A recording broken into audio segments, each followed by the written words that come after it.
Hello students, स्वागत है आप सभी का हमारे चैनल स्टूडेंट टाइम पे। तो स्टूडेंट्स, आज हम देखने वाले हैं यूपी बोर्ड क्लास 10th के हम सेकंड चैप्टर को। इसके फर्स्ट चैप्टर को हमने काफ़ी आसानी से, काफ़ी एक नए तरीके से हमने सारी चीज़ों को बहुत ज़्यादा अच्छे से इसको हमने देख लिया, समझ लिया। तो स्टूडेंट्स, अगर आपने इसके जो पहला चैप्टर है, इसके अगर आपने पहले चैप्टर का अगर आपने नहीं देखा तो उसको आप जाके जरूर से जरूर देखिएगा, उसको आपको समझ लेना है।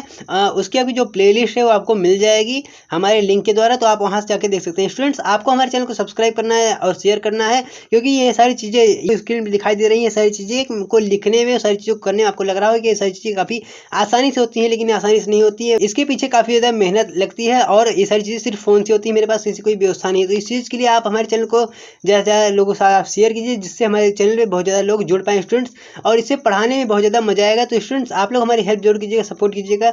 आइए देख लेते हैं हम आज का चैप्टर। तो स्टूडेंट्स, आज का हमारा क्या चैप्टर होने वाला है? गोली दर्पण पर प्रकाश का परावर्तन। गोली दर्पण पर प्रकाश का परावर्तन काफ़ी मोस्ट इंपॉर्टेंट चैप्टर हो जाता है आपके एग्जाम के लिए। तो स्टूडेंट्स, हम सारी चीज़ों को बहुत ज़्यादा आसानी से समझेंगे, कोशिश करेंगे सारी चीज़ों को आपको फील करके पढ़ाएं, जिससे आपको सारी चीज़ें अच्छे से समझ में आ जाएँ। स्टूडेंट्स, आप लोग भी यदि आपको सारी चीज़ें नहीं समझ में आ रही है, कोई भी टॉपिक अगर आपको नहीं समझ में आ रहा है, तो इस बारे में आपको हमें कमेंट करना है। आपका जो हेल्प है वो पूरी तरह हमारी तरफ से सपोर्ट किया जाएगा। आपका जो कमेंट है वो हम एकदम बराबर से रीड करते हैं, आपका आंसर देंगे। तो आइए हम देख लेते हैं आज का अपना चैप्टर। तो देखिए स्टूडेंट, पूरा दम हम लोग लगा देंगे अपनी तरफ से, बस आपको हमारे साथ बने रहना होगा, सपोर्ट करना होगा, इस वीडियो को बस शेयर करना होगा। तो आइए हम देखते हैं फटाफट से। तो हमारा जो पहला टॉपिक आ जाता है, जहां हमने लास्ट टॉपिक हमने देखा हुआ, तो इसके हमने पहले क्या था, वो हमारा गोली दर्पण, वह था गोली दर्पण। तो अब यहीं से हम फिर से स्टार्ट करने वाले हैं। तो देखिए, गोली दर्पण आखिर होता क्या है, ये आखिर गोली दर्पण क्या होता है, इसको हमें जानना तो पड़ेगा ना। यदि किसी कांच के खोखले गोले को काटकर, यदि किसी कांच के खोखले गोले को काटकर क्या करेंगे, उसके पृष्ठ को चांदी की पालिश से, ठीक है, चांदी की पालिश जरूरी नहीं है, मतलब कुल मिलाकर उसके एक पीछे क्या करेंगे, उसको कलई करेंगे। अगर चांदी की पालिश कर दी जाए तो प्राप्त दर्पण गोली दर्पण कहलाता है। मैं आपको बता देता हूँ, जैसे यह एक प्रकार का यह गोला है, यह जो आपको दिख रहा है यह एक प्रकार का मेरे सामने गोला है।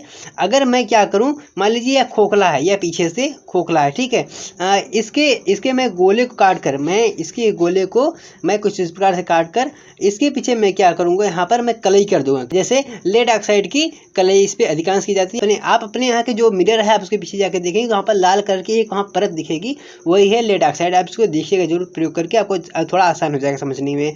तो कुल मिला के इसके पीछे कलई की जाती है, ठीक है। तो कलई करने में क्या होगा कि जिस कांच से हम आर बार देख सकते थे, अब वह क्या हो गया, अब वो एक दर्पण का कार्य करेगा, जिसमें आपका जो आपका शरीर का पार्ट है, आपका फेस में अच्छे से क्लियर इसमें दिखाई देने लगे। तो यह क्या बन जाता है, यह आपका दर्पण बन जाता है। और चूंकि यह गोल है, मैंने आपको बताया ना कि इसी में हम करने वाले कलई, तो चूंकि यह गोल होता है, इस कारण से इसे हम गोली दर्पण कहते हैं। देखिए, अर्थात ऐसा दर्पण जिसके परावर्तक सतह गोली होता है, मतलब जिसका परावर्तक सतह, मान लीजिए इसमें हमने प्रकाश डाला, ठीक है।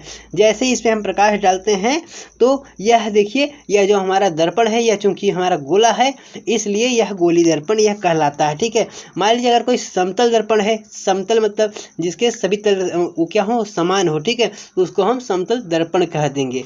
और आते हैं हम इसके अगले टॉपिक। तो इसका जो अगला टॉपिक हो जाता है, ये क्या है, इसके हम टाइप्स को देखने वाले हैं, आखिर ये कितने प्रकार के होते हैं। तो इसका टाइप्स भी अपने आप में बहुत ज़्यादा मोस्ट इंपॉर्टेंट हो जाते हैं। इसके टाइप्स अधिकांश एग्जाम में पूछे भी जाते हैं, इसको आपको बहुत ज़्यादा अच्छे से याद कर लेना होगा। इसके बहुत सारी प्रक्रियाएं हैं जिसको आप बहुत ज़्यादा अच्छे से देखने वाले हैं। तो हम टाइप्स देखने वाले हैं। तो इसके दो टाइप्स होते हैं, एक होता है अवतल दर्पण, इसको अंग्रेजी में कहते हैं कॉनकेव मिरर, और दूसरा हमारा जो होता है वो दूसरा क्या है कि उत्तल दर्पण। दूसरा हमारा क्या हो जाता है, उत्तल दर्पण। और उत्तल दर्पण को क्या कहते हैं, कॉन्वेक्स मिरर, कॉनकेव कॉन्वेक्स, ठीक है। आपको अच्छे से याद रखना है, अवतल दर्पण, उत्तल दर्पण, ठीक है, यही है, इसके अलावा और कोई भी नहीं है। अब इसी में सारी खिचड़ी बनने वाली है। तो देखिए, तो अवतल दर्पण क्या होता है, सबसे पहले इसके बारे में जानेंगे, फिर हम उत्तल दर्पण के सेकंड वाले को जानेंगे। चच्चा लोग जागते रहिए, हमको इसको अच्छे से समझ लेना है।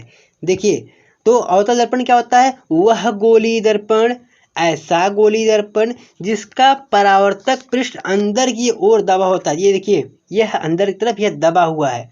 यह देखिए, यह कुछ इस प्रकार से यह गहरा है, ठीक है। जिसका परावर्तक पृष्ठ अंदर की तरफ दबा होता है, अर्थात दबे हुए पृष्ठ से प्रकाश का परावर्तन होता है।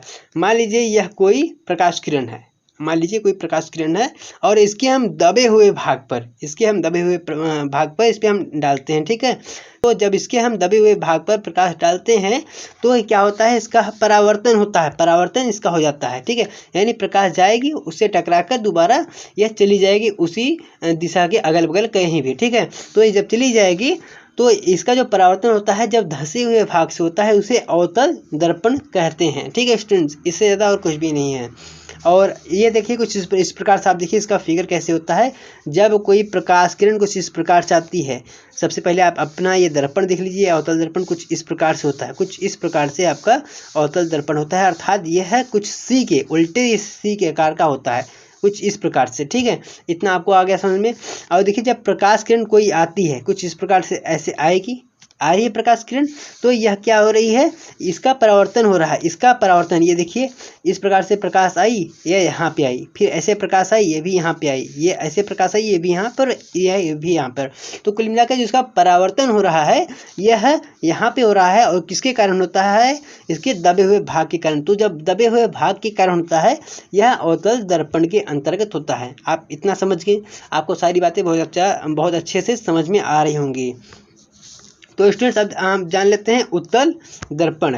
तो अब उत्तल दर्पण क्या होता है कि वह गोली दर्पण जिसका परावर्तक पृष्ठ बाहर की ओर उभरा होता है। कैसा होता है, वह गोली दर्पण जिसका परावर्तक पृष्ठ बाहर की तरफ, ये देखिए मान लीजिए बाहर की तरफ ये उभरा हुआ है, ये वाला परत, ये देखिए बाहर तरफ ये उभरा हुआ है और इधर ये नहीं उभरा हुआ था, ठीक है। जब उभरा हुआ होता है, आप एक बार फिगर में देख लीजिए अपने यहाँ पर स्क्रीन पे, ये देखिए कुछ इस प्रकार से उठा हुआ है। अब ये सी के आकार का, उल्टे पहले सी का था, अब ये सी के आकार का हो गया। जब ये कुछ इस प्रकार से हो गया, जब किसी प्रकाश का परावर्तन उभरे हुए से होता है, जब उभरे हुए पृष्ठ से होता है तो वह उत्तल दर्पण कहलाता है। आपको बातें समझ में आ गई। जब उभरे हुए पृष्ठ से होता है उसका, जब किसी प्रकाश का परावर्तन उभरे हुए पृष्ठ से होता है तो वह उत्तल दर्पण कहलाता है। बस इसके अलावा कुछ भी आपको नहीं करना। आपको समझ में आ गया है? अगर आपको समझ में आ गया है तो जल्दी से वीडियो को एक शेयर एक लाइक कर दीजिए फटाफट से। हम चलते हैं इसके अगले पार्ट पर। देखिए मैं आपको एक बार फिर से समझाने की कोशिश करता हूँ, एक बार फिर से प्लीज स्टूडेंट हमारे साथ देखिए जब प्रकाश का परावर्तन किसी धंसे हुए भाग से होता है कुछ इस प्रकार से, वह आपका अवतल दर्पण कहलाता है। वह आपका अवतल, देखिए प्रकाश कुछ इस प्रकार से आई और इसका परावर्तन हो गया, ठीक है। आप फिर से देखिए कुछ इस प्रकार से हमारा अवतल दर्पण है और प्रकाश आई, इसका परावर्तन हो गया, कुछ इस प्रकार से इसका परावर्तन हो। जब इसका परावर्तन, इसके पीछे कलई की हुई है, मान लीजिए लेड ऑक्साइड या चांदी की हुई है, तो परावर्तन जब धंसे हुए भाग से हो, कैसे, जब धंसे हुए भाग से जब हो तो यह क्या होता है, यह आपका अवतल दर्पण होता है, अवतल दर्पण होता है। और जब उठे हुए भाग से हो, कुछ इस प्रकार से उभरे हुए भाग से हो और इसका जो कलई हो इधर हो, ठीक है, ऐसे आएगी, ये टकराएगी और चली जाएगी, ठीक है। तो यह क्या होता है, ये आपके उत्तल दर्पण के अंतर्गत आएगा। तो देखिए इसमें से अगर आपको एक याद करना हो तो आप ऐसे याद कर सकते हैं, उसे उठा हुआ, उसे उठा हुआ, ठीक है, उसे उठा हुआ और उसे उत्तल, उसे उत्तल, यानी जो उठा हुआ होता है वह उत्तल होता है, बस, ठीक है। इसका कुछ नहीं। तो इसके सामने ये जो ऊ है इसको आप रिलेट करके बहुत ज़्यादा अच्छे से एक टिक इसको बना सकते हैं। तो स्टूडेंट इसकी जो पूरी पीडीएफ है, यह पीडीएफ आपको हमारे जो टेलीग्राम है वहाँ पे आपको मिल जाएगा। तो इसका जो पासवर्ड है वो क्या है, पासवर्ड है चैप्टर 2। आपको चैप्टर 2 ठीक इसी प्रकार से वहाँ पर अगर आप वहाँ पर एंटर करेंगे तो इसका जो पीडीएफ है वो खुल जाएगा स्टूडेंट्स। बस अब चलते हैं इसके हम आगे। तो इसके आगे कुछ आपको परिभाषाएं देखने को मिलेंगी जिसको हम देखने वाले हैं इसके अगले वीडियो में। बहुत ही शानदार वीडियो होने वाली है। तो स्टूडेंट्स मतलब आज की वीडियो के लिए इतना ही। मिलेंगे आपको फिर से किसी नए वीडियो में किसी नए टॉपिक के साथ। आप हंसते रहिए, मुस्कुराते रहिए और बने रहिए हमारे वीडियो के साथ। शेयर, लाइक, सब्सक्राइब हर चीज़ जरूर कीजिएगा। जय हिंद, जय भारत।